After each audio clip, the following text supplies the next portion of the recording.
Dans une tuerie de masse, plus la réponse est lente et désorganisée et plus le nombre de victimes augmente. C'est mathématique, chaque minute qui passe sans intervention laisse au tireur le temps de viser à nouveau, de choisir une autre cible et de transformer un drame en véritable carnage. Aujourd'hui, cette réalité structure la manière dont les forces de l'ordre interviennent face à ce type de situation, avec des protocoles précis, des unités spécialisées et une logique simple, intervenir vite, de manière coordonnée, pour limiter au maximum le nombre de victimes. Mais en 1966, quand un homme monte au sommet d'une tour universitaire à Austin, au Texas, et commence à tirer au hasard sur des civils en contrebas, cette logique n'existe pas encore. Parce que personne n'a jamais été confronté à ce scénario, parce qu'aucun protocole n'a été pensé pour y répondre, et parce qu'il n'existe même pas de vocabulaire précis pour décrire ce qui est en train de se produire. Pendant que des gens meurent, les policiers doivent improviser avec les moyens limités dont ils disposent, comprendre comment neutraliser un tireur retranché à près de 100 mètres de hauteur et trouver une solution à un problème auquel personne n'a jamais été préparé. Et pendant qu'il cherche comment faire, le tireur lui continue de tirer, minute après minute, pendant 96 minutes qui vont transformer à jamais la manière dont l'Amérique répondra par la suite aux tueries de masse. Dans ce nouvel épisode de HVI, je vous raconte la fusillade de Texas Tower. Générique.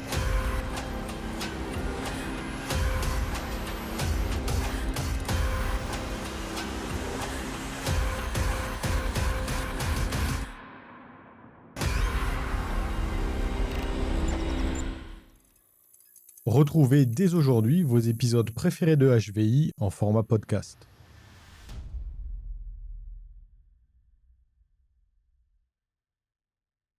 Austin, Texas, 1er août 1966. L'Université du Texas est une des plus grandes universités publiques des États-Unis, avec ses 40 000 étudiants répartis sur un campus immense, dominé par une tour de 94 mètres de haut, la Main Building Tower, qui sert de bibliothèque et d'observatoire touristique d'où l'on peut voir toute la ville.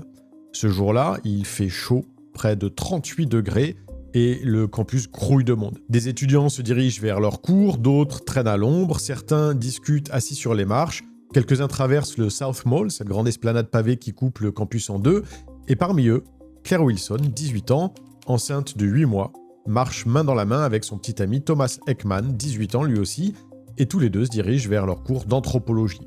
Claire ne sait pas encore que le bébé qu'elle porte est un garçon, elle ne sait même pas encore comment elle va l'appeler, mais pour l'instant, ça n'est pas le sujet. Pour l'instant, elle traverse le South Mall avec Thomas sous un soleil de plomb. Et soudain, à 11h48 exactement, un claquement sec retentit et Claire s'effondre. I just felt this huge jolt. Like I'd stepped on a live wire. Like I'd been electrocuted. La balle l'a touché en plein abdomen et alors que Thomas se penche immédiatement pour l'aider, une seconde détonation retentit, une deuxième balle qui frappe le jeune homme en pleine poitrine. Il s'effondre à son tour et lorsque Claire l'appelle, Thomas ne bouge pas et ne répond pas. Autour d'eux, personne ne comprend ce qui vient d'arriver, tout simplement parce que le cerveau humain, face à quelque chose d'incompréhensible, cherche toujours des explications rassurantes. Alors, quelques têtes se tournent par réflexe en entendant les détonations, mais sans vraiment s'inquiéter, d'autant plus qu'on est au Texas et que ce genre de bruit, ça peut très bien être un pétard, un pot d'échappement d'une voiture qui pétarade, ou même quelqu'un qui tire sur des bouteilles dans son jardin. La jeune femme au sol, elle fait un malaise, c'est à cause de la chaleur, et puis son copain... il s'est évanoui en essayant de l'aider. Il faut appeler une ambulance, c'est tout. Mais les détonations continuent. D'autres personnes s'effondrent, le docteur Robert Boyer, Thomas Ashton, Harry Walchuk, et toujours personne ne sait d'où viennent les tirs, parce que le son des coups de feu résonne entre les bâtiments, les échos rebondissent partout, impossible de localiser la source. À 11h52, soit 4 minutes après le premier coup de feu, les standards téléphoniques de la police d'Austin sont submergés d'appels contradictoires. Des gens qui entendent des tirs, des gens qui voient des corps au sol, des gens qui crient qu'il y a un tireur, mais personne ne sait où. Les premières patrouilles arrivent sur place en quelques minutes. Et là, c'est le chaos. Un officier crie des ordres pour essayer d'organiser une réponse coordonnée, mais personne ne l'entend vraiment parce que le bruit des tirs est assourdissant et dans l'urgence, chacun fait ce qu'il pense devoir faire. Certains policiers se mettent à couvert derrière des murets ou des voitures, d'autres courent sur le campus en cherchant le tireur au sol, mais personne ne sait encore où il se trouve. Billy Speed, un jeune officier de police de 23 ans, fait partie des tout premiers sur place. Il repère un muret en pierre près de la statue de Jefferson Davis, un abri parfait, exactement ce qu'on lui a appris à l'académie de police. Trouver une couverture solide, évaluer la situation, agir intelligemment. Il s'accroupit donc derrière le muret, pensant être protégé, et commence à observer les alentours pour localiser le tireur. Le problème, c'est que le tireur n'est pas au sol, il est à 94 mètres au-dessus du campus, tout en haut de la tour. Et depuis là-haut, le muret qui pourrait le protéger si les tirs venaient du sol, il ne sert strictement à rien. Une balle passe à travers l'interstice entre deux balustres du muret, un espace de 15 cm à peine. Un tir d'une précision effrayante. Pour vous donner une idée, 15 cm, c'est la largeur d'une main ouverte et le tireur est à près de 100 mètres de hauteur. La balle touche Billy Speed en pleine tête. Il meurt sur le coup sous le regard incrédule d'un journaliste. There might have been more than one patrolman, but all I saw was one. I wanted to get to him to try and find out what the police were going to do. I kept close to the wall, but the policeman, I guess he thought he was sheltered by the trees above the wall, was walking sort of crouched over, but the sniper could see him. I yelled at the policeman, but he didn't hear me, and I was just about 10 yards away when I heard the rifle on the tower, and the patrolman fell to the ground. I don't know how that guy saw the policeman, or even how he could have shot him, but he did. I learned later it was Billy Speed. A girl was fairly close to me. She just kept saying, "He shot the policeman. He shot the policeman." Malheureusement, Billy est loin d'être le dernier. Countless students and innocent bystanders fell without knowing what hit them. A boy riding a bicycle was picked off with deadly accuracy. Le nombre de victimes ne cesse de croître et pas uniquement sur le campus à proprement parler. Paul Sontag et Claudia Ruth sont sur Guadalupe Street quand ils sont mortellement touchés. Roy Dale Schmidt, lui, se trouve sur un chantier à 450 mètres de là. 450 mètres. 4 terrains de football mis bout à bout. À cette distance, surtout avec les armes de l'époque, très peu de personnes sont capables de toucher une cible de la taille d'un être humain. Et puis, quelqu'un finit par lever les yeux. Là-haut, à 94 mètres au-dessus du South Mall, derrière les colonnes blanches de l'observatoire qui couronnent la tour principale du campus, une silhouette avec un fusil. Maintenant, on sait d'où ça vient. Mais savoir d'où ça vient ne signifie pas savoir quoi faire. Pendant ce temps, Claire est toujours allongée sur le béton du South Mall à côté du corps de Thomas. Le béton fait près de 50 degrés, il brûle la peau et chaque minute qui passe sous ce soleil de plomb la rapproche un peu plus de la mort. I just remember looking up at the sky. It was so blue. And just thinking, I guess this is it. I guess this is the end. Plusieurs personnes tentent de venir la secourir, mais à chaque fois que quelqu'un sort de sa couverture pour courir vers elle, les tirs reprennent immédiatement. Pourtant, ignorant le danger, une jeune femme aux cheveux roux voit Claire et Thomas allongés au milieu de l'esplanade et elle se précipite. Elle sait très bien que si elle court, elle devient une cible, mais elle le fait quand même. Elle traverse l'esplanade sous les tirs et se jette au sol à côté de Claire. Then, at some point, a girl ran up. Are you all right? Let me help you. She came up and kind of knelt over me. And her hair, it was spread and coming down.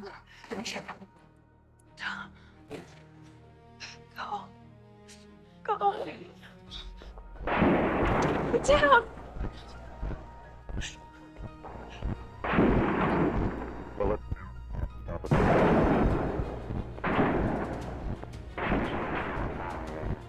What's your name? It's Claire. Claire? I'm Rita. I'm here with you now, right? Her name was Rita. Rita Starpatten va rester là, exposée, refusant de partir pendant près d'1 heure, alors que le tireur continue de viser méthodiquement tout ce qui bouge en contrebas. Pendant ce temps, des civils commencent à riposter depuis le sol parce qu'au Texas, et encore plus en 1966 qu'aujourd'hui, beaucoup de gens ont des armes à feu dans leur voiture ou chez eux, et quand ils réalisent qu'un tireur massacre des innocents depuis une tour, il décide de ne pas rester là sans rien faire. I was broadcasting. 2, 3, 4 people came running toward me, and I thought, what in the world is going on here? Those people were actual citizens who went home and got their own deer rifles, were able to keep a heavy enough fire to keep the sniper pinned down so he could not do nearly as much damage as he did the first few minutes that he was up there shooting. Allen Crum, le propriétaire d'un magasin d'armes, est l'un de ces civils armés. Il prend son fusil, court vers les policiers et commence à tirer vers la tour avec eux. Le problème, c'est que 94 mètres, c'est bien au-delà de la portée des revolvers des policiers ou même des fusils de chasse des civils. Et même si quelques-uns des civils ont des fusils longue portée, ça leur permet de riposter, certes, mais pas vraiment de pouvoir atteindre le tireur, d'autant plus qu'il est très bien protégé par le parapet. C'est un concept plutôt bien connu des militaires, quand on contrôle le haut, on contrôle le bas. C'est alors que quelqu'un dit ce qui devait être dit, il faut monter.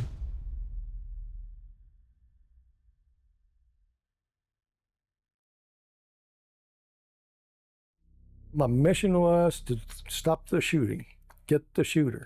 Ramiro Martinez, alias Ray, a 29 ans. Il est patrouilleur au département de police d'Austin. Il n'est pas encore en service, il n'est censé commencer qu'à 15h, et à midi, il est chez lui en train de regarder la télévision quand les images de la fusillade commencent à être diffusées en direct.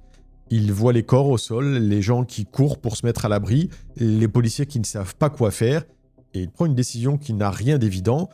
Il monte dans sa voiture et se rend sur le campus alors que personne ne lui a demandé de venir. Quand il arrive sur place, il voit les morts, les blessés, le chaos complet, et sa première pensée, c'est qu'une équipe d'assaut doit déjà être en train de monter dans la tour parce qu'il s'est écoulé plus d'1 heure depuis le début des tirs, donc logiquement, le département de police a dû envoyer des hommes là-haut. Ray court en zigzag vers le bas de la tour pour éviter de se faire toucher, et il passe devant Claire Wilson, toujours allongée sur le béton brûlant à côté du corps de Thomas, mais il ne s'arrête pas. Anyway, I ran past her. I couldn't stop because I was afraid if I stopped, I would get shot and I would not be doing my job in going and stopping the shooter. Now, I was a combat medic in the Army, and our mission as a combat medic was to take care of the wounded. But this time, I was not a medic. I was a person that had to go stop the shooter. Ray entre dans le bâtiment au pied de la tour et prend l'ascenseur. Pendant la montée, il entend les coups de feu au-dessus de sa tête qui résonnent dans la structure de la tour et il prie. L'ascenseur s'arrête automatiquement au 27e étage et quand les portes s'ouvrent, Ray tombe sur Jerry Day, un officier de police d'Austin, et Allen Crum, le propriétaire du magasin d'armes qui tirait depuis le sol avec son fusil de chasse. Il est surpris, mais surtout dégoûté. When I came out of the elevator and I saw just Jerry Day and Ellen Crum there and Cowan over there, I was surprised and disgusted because I had expected somebody from the police department to be there already. Time had passed so much. I had to come all the way from my house and still get in there, and nobody had the presence of mind to go into the elevator going up there. Plus d'1 heure s'est écoulée depuis les premiers coups de feu. Il était persuadé qu'une équipe d'assaut du département de police serait déjà là-haut, mais il n'y a personne, juste 3. Pour atteindre le 28e étage où se trouve le tireur, ils doivent emprunter l'escalier dans une cage d'escalier très étroite où la chaleur est étouffante. Ray prend naturellement la tête du petit groupe. À ce moment-là, Allen Crum se tourne vers lui et il lui demande en anglais « Are we playing for keeps ?» ce qui pourrait se traduire par « On va jusqu'au bout ?» Pas de retour en arrière possible. C'est à ce moment-là que Ray réalise que ce type n'est pas un policier, c'est un civil avec une arme, mais il lui répond « You damn right we are ». Oh que oui. Quelques minutes plus tard, Houston McCoy, 26 ans, patrouilleur lui aussi, les rejoint au pied de l'escalier. I was taking my shotgun off safety as I approached the elevator doors to be prepared for anything when the elevator doors open.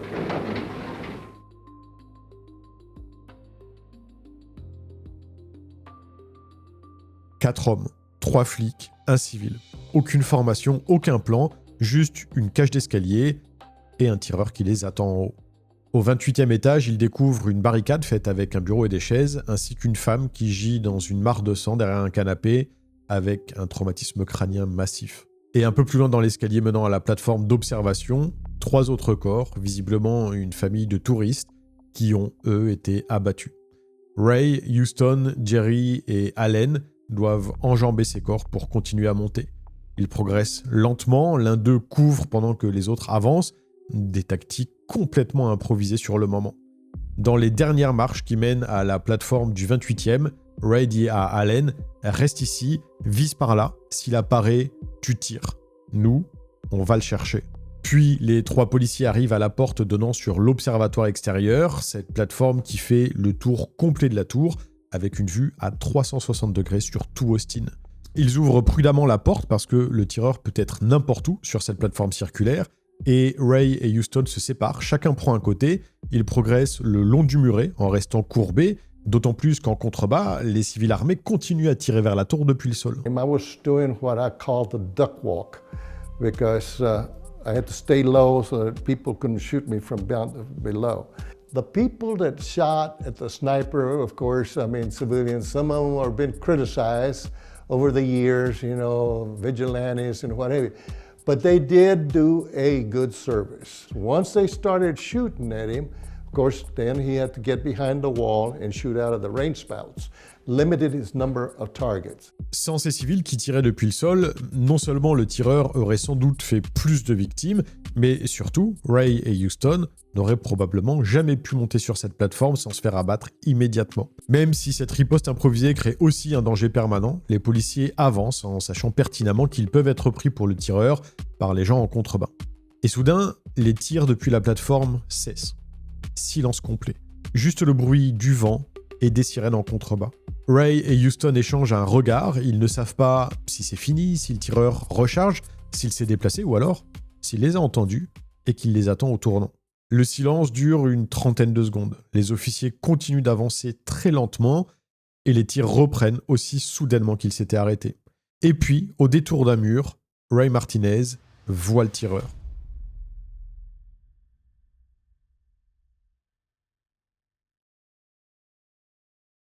Ray contourne le tour nord-est de la plateforme, toujours en progression courbée, le dos collé contre le mur de la tour, sachant que chaque pas pourrait être le dernier, d'autant plus qu'il ne sait pas au début où se trouve exactement le sniper sur cette plateforme circulaire.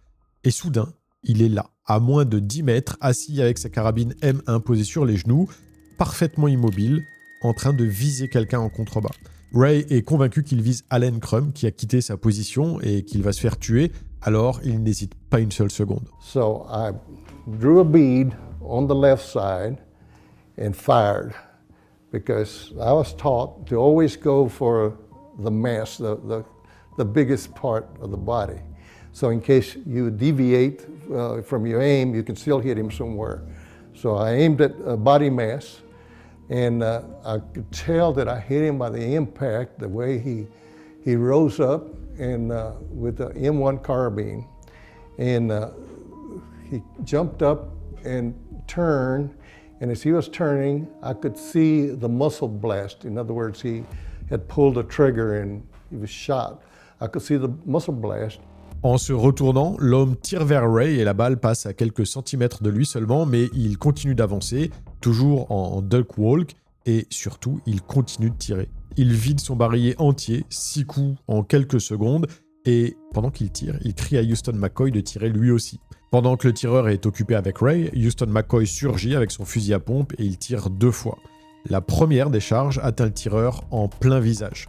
Houston pompe alors une nouvelle cartouche, vise à nouveau, tire une seconde fois et touche cette fois l'individu au niveau de la poitrine. Avec la puissance de l'impact, le tireur tourne sur lui-même, la carabine lui échappe des mains et il commence à s'effondrer. Former Austin police officer Ramiro Martinez was just 29 years old when he, along with fellow officer Houston McCoy, climbed to the top of the tower and shot the gunman. And he fired, and that time he spun, and that's when I reached up, got his shotgun, and I charged, and I fired one more shot. Le revolver de Ray étant à sec, il se précipite vers Houston, lui arrache littéralement le fusil à pompe des mains, court vers le corps de l'homme qui est en train de tomber et tire un dernier coup à bout portant pour être absolument certain que c'est terminé. Il est 13h24 exactement, soit 96 minutes après le premier coup de feu quand le tireur est abattu. Mais en contrebas, les gens continuent de tirer vers la tour depuis le sol parce qu'ils ont passé plus d'1h30 à riposter et ils ne savent pas que le tireur vient d'être neutralisé. Allen Crum prend alors un morceau de tissu blanc et commence à l'agiter frénétiquement au-dessus du parapet pour signaler aux gens en bas que c'est terminé, que le tireur est mort et qu'ils peuvent arrêter de tirer. Progressivement, les tirs depuis le sol cessent, le silence s'installe, les gens commencent à sortir de leur cachette et Rita peut enfin quitter Claire après être restée allongée sur le béton brûlant près d'1 heure à côté d'elle, exposée aux tirs, mais refusant de l'abandonner à son sort. Les secours arrivent enfin, Claire est transportée à l'hôpital, elle survivra mais le bébé qu'elle portait est mort, tout comme Thomas Heckman, tué à 11h48 par la 2e balle du tireur. Au total, 17 personnes sont mortes ce jour-là, 3 dans la tour avant même que le tireur n'atteigne l'observatoire et 11 ont été abattus depuis la plateforme pendant ces 96 minutes. Si vous êtes attentif, 11 plus 3, ça ne fait pas 17 et c'est normal parce que l'homme avait fait d'autres victimes avant même d'arriver à l'université, mais j'y reviendrai dans un instant. 31 autres personnes sont blessées, certaines grièvement et quelques-unes mourront des suites de leurs blessures dans les semaines qui suivent. Sur le toit, la police découvre l'arsenal que l'homme avait transporté là-haut. Plusieurs fusils équipés de lunettes de visée, des pistolets, plus de 700 cartouches soigneusement organisées, de l'eau, de la nourriture et des provisions pour tenir plusieurs jours. Il n'était pas monté là-haut sur un coup de tête, il avait tout préparé méthodiquement pendant des heures, acheté les armes le matin même, loué un diable pour les transporter dans son coffre, conduit jusqu'au campus et commencé à tirer sur des gens qu'il ne connaissait pas. Good evening. One of history's worst mass murders occurred here in Austin today. By official count tonight, 49 persons were hit by gunfire. There are 16 dead and 33 injured. Alors, maintenant que c'est fini, maintenant que le tireur gît sur le sol de cette plateforme, mortellement touché au visage par la décharge de chevrotine de Houston McCoy, 2 questions se posent immédiatement. Qui était-il? Et surtout, pourquoi?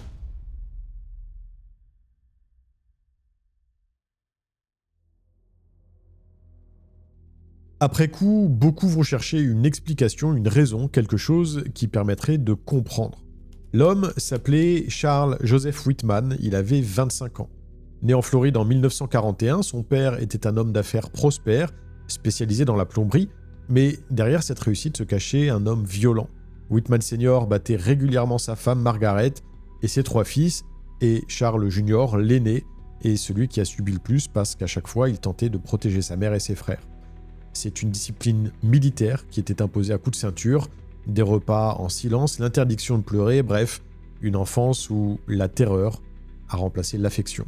En 1959, à 18 ans, Charles s'est engagé dans les US Marines pour fuir le domicile familial et son expérience de chasseur lui a permis de décrocher le titre de sharpshooter, une spécialisation de tireur de précision, au-dessus de marksman, mais juste en dessous de expert shooter. Ses supérieurs admiraient Charles parce qu'il était très discipliné, respectueux, appliqué. Les Marines lui ont même offert une bourse pour étudier l'ingénierie mécanique, ce qui a représenté pour lui une première reconnaissance de son potentiel, au-delà des coups de ceinture reçus pendant toute son enfance. En 1962, il a quitté les Marines avec les honneurs. Il s'est inscrit à l'université du Texas à Austin pour étudier le génie architectural, et la même année, il a épousé Cathy Lessner, 18 ans, étudiante en sciences de l'éducation. Sur leur photo de mariage, ils sourient, ils ont l'air vraiment heureux, comme si tout ce qu'il avait subi pendant son enfance appartenait au passé et qu'une vie normale devenait enfin possible. Puis, pendant quelques années, Charles Whitman a ressemblé à un homme ordinaire. Il a été décrit par ses voisins comme quelqu'un de charmant, de serviable, toujours prêt à aider. Il est même devenu chef scout pendant quelques mois, et les enfants l'adoraient parce qu'il les emmenait en randonnée, leur apprenait à faire des nœuds, à monter une tente, bref, il prenait le temps de leur expliquer les choses, toujours avec beaucoup de patience. Et à l'université, c'était un étudiant modèle avec des notes excellentes et une assiduité qui impressionnait ses professeurs. Mais à partir de 1965, quelque chose change. Il commence à avoir des maux de tête chroniques violents, persistants, au point où il consulte au moins 5 médecins différents en l'espace d'1 an. Son irritabilité augmente, il a des colères de plus en plus inexpliquées, et pour y remédier, il commence à prendre du Valium, des amphétamines et des analgésiques sur ordonnance. En mars 1966, Charles consulte un psychiatre universitaire, le docteur Maurice Hitley, et pendant cette consultation, il dit quelque chose de très précis. Il pense parfois à monter dans la tour avec un fusil et à tirer sur les gens en contrebas. Le psychiatre note bien dans son dossier « Hostilité incontrôlable », semble obnubilé par l'idée de tirer sur des gens depuis la tour, mais il considère que ce sont des pensées passagères, des fantasmes sans danger, donc aucun suivi sérieux n'est mis en place. Le psychiatre demande à Charles de revenir, mais il ne reviendra jamais. Plus tard, Charles Whitman écrira même dans son journal, je cite, « J'ai parlé avec un médecin pendant environ 2 heures de mes peurs et de mes impulsions violentes irrépressibles. Après une visite, je n'ai plus jamais revu ce médecin et depuis, je me bats seul avec mon tourment mental, apparemment en vain. » En juillet 1966, les parents de Charles divorcent. Sa mère quitte enfin son père violent et vient s'installer à Austin. Et son fils sur place la soutient, l'aide à déménager. Mais cette période est particulièrement stressante pour lui parce qu'en plus du divorce, son père ne cesse de l'appeler pour le supplier de convaincre sa mère de revenir.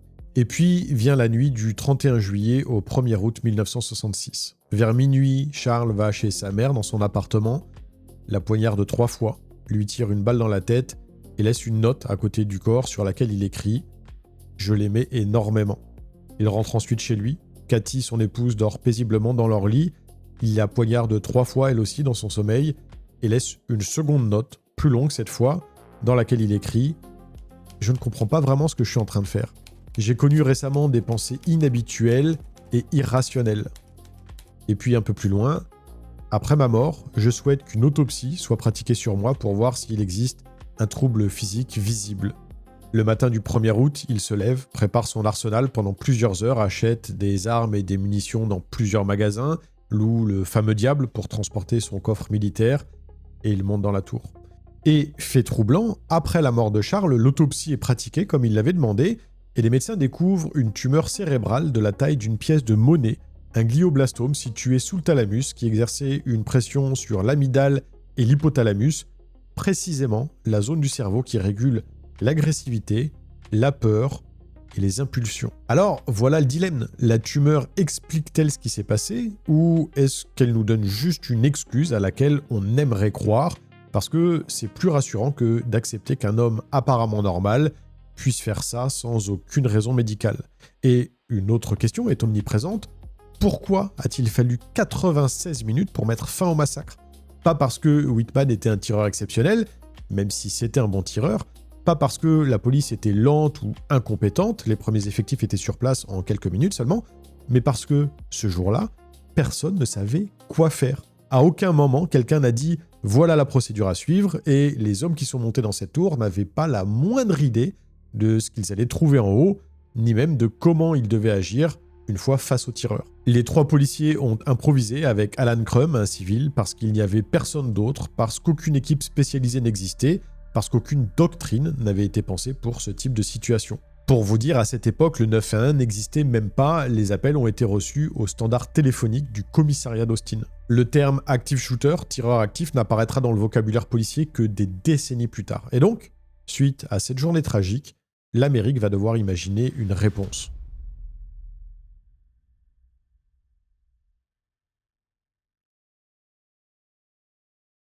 Ramiro Martinez, Ray, devient le héros officiel de Texas Tower. Il est promu détective en 1966, à peine 3 mois après les faits. Puis en 1973, il réalise son rêve d'enfance. Il devient Texas Ranger, l'une des forces de police les plus prestigieuses des États-Unis. Le 1er août 2006, 40 ans jour pour jour après la fusillade, la ville d'Austin proclame même le Ramiro Martinez Day en son honneur, une journée entière dédiée à célébrer son courage. Et pourtant, l'ironie dans tout ça, c'est que c'est Houston McCoy qui a tiré le coup de feu mortel. L'autopsie de Charles Whitman l'a confirmé, c'est sa décharge de fusil à pompe qui a atteint Whitman en plein visage et qui l'a tué. Mais pendant des décennies, c'est Ray qui a reçu tout le crédit, toutes les interviews, toutes les cérémonies, tous les honneurs, pendant que Houston, lui, est resté dans l'ombre complète. En 1968, il a quitté la police d'Austin, à peine 2 ans après les faits, incapable de continuer, et il a lutté pendant des années contre l'alcoolisme et ce qu'on n'appelait pas encore à l'époque le stress post-traumatique. En 2002, 36 ans après les faits, Houston a même demandé à la ville d'Austin de l'aider à financer une thérapie pour l'aider à gérer son traumatisme, mais sa demande a été refusée. Il est mort le 27 décembre 2012 à 72 ans, sans avoir jamais vraiment reçu la reconnaissance qu'il méritait. Alan Crum, le civil qui était monté avec eux, est retourné à sa vie normale après les faits. Il a repris le travail, il a retrouvé sa famille, sa routine. Mais quelque chose, ce jour-là, s'est définitivement brisé en lui. Son fils, David, 13 ans, en 1966, a témoigné plus tard du changement profond chez son père après cet événement, comme s'il avait vu quelque chose qu'il ne voulait pas voir. En 1972, 6 ans après les faits, à la fin d'une journée de travail ordinaire, Allen a pris sa voiture, il a conduit jusqu'à El Paso, appelé sa femme et il lui a dit « Je pars à Las Vegas ». Il n'est jamais revenu au Texas, il a refait sa vie ailleurs, loin de tout ce qui pouvait lui rappeler ce jour-là. Bref, 3 hommes qui ont fait exactement la même chose au même moment pour exactement les mêmes raisons. Un héros célébré avec une journée à son nom, un héros oublié, mort sans la moindre reconnaissance, et un homme complètement brisé qui a fui à l'autre bout du pays. Et concernant Jerry, le 4e homme du groupe, je n'ai pu trouver quasiment aucune information. Mais pendant que ces hommes vivent tant bien que mal avec leurs fantômes, avec leurs démons, les institutions, elles, tirent des leçons. Il faut savoir qu'en 1965, 1 an avant la fusillade de Texas Tower, Los Angeles avait connu les émeutes de Watts, 6 jours de violence urbaine, 34 morts, et un inspecteur du LAPD nommé Daryl Gates avait réalisé l'impuissance totale de la police face au chaos. Et puis, il y a eu Texas Tower, un homme seul dans une tour, paralysant une ville entière pendant 96 minutes et faisant un nombre considérable de victimes. Pour Daryl Gates, la leçon devient claire, il faut des unités spécialisées. La fusillade de Texas Tower, si elle n'est pas l'élément déclenchant à elle seule, fait partie des événements qui vont accélérer la création, en 1967, de la première unité d'intervention spécialisée, composée de 60 officiers triés sur le volet, formés aux tactiques d'intervention et équipés pour gérer des situations qui dépassent les compétences des patrouilles ordinaires. Il l'appelle la Special Weapons Attack Team, mais sa hiérarchie estime que ça sonne un petit peu trop agressif, alors il la renomme en Special Weapons and Tactics, plus connu aujourd'hui sous l'acronyme SWAT. Le concept se répand rapidement, d'abord dans les grandes villes, puis les villes moyennes, et aujourd'hui, pratiquement chaque département de police américain a sa propre unité SWAT. Bref, des protocoles existent maintenant, des formations ainsi que des unités spécialisées qui peuvent intervenir en quelques minutes seulement. On sait répondre. Aujourd'hui, quand un tireur ouvre le feu dans un lieu public, les forces de l'ordre n'improvisent plus, elles suivent des procédures rodées, testées, pensées précisément pour limiter le nombre de victimes. Ce qui a pris 96 minutes à Austin en 1966 peut maintenant être résolu en quelques minutes. Sauf que ça n'est pas une victoire. Parce qu'apprendre à répondre plus vite à une tuerie de masse, c'est aussi accepter qu'elles vont continuer à se produire. Et elles continuent. La preuve, 60 ans plus tard, juste pendant l'année 2025, les États-Unis ont recensé près de 600 fusillades de masse, soit presque 2 par jour. Alors, certes, on sait comment réagir quand ça arrive, mais le mieux ne serait-il pas de réussir à les empêcher